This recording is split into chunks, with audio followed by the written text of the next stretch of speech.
अक़लियती वज़ारत महात्मा गांधी के 150वें यौम विलादत पर मुशायरे का इनेकाद करने जा रही है। आज हमारे साथ हैं अक़लियती वज़ीर मुख्तार अब्बास नक़वी। पूछते हैं कि क्या प्लान है वैसा।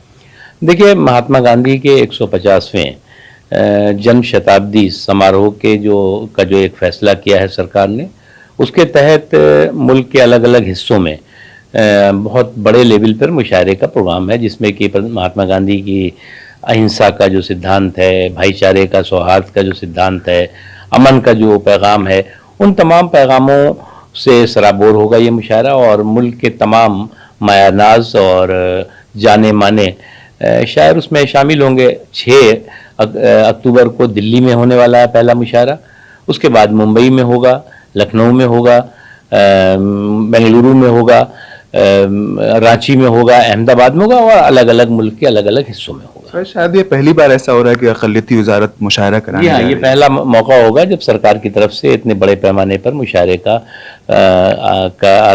ऑर्गेनाइज किया जा रहा है। जैसा कि आपने सुना कि अक़लियती वज़ारत की तरफ से एक बड़े मुशायरे का प्लान किया जा रहा है और ये 6 अक्टूबर से शुरू होगा दिल्ली से। ईटीवी भारत के लिए सोहेल अख्तर।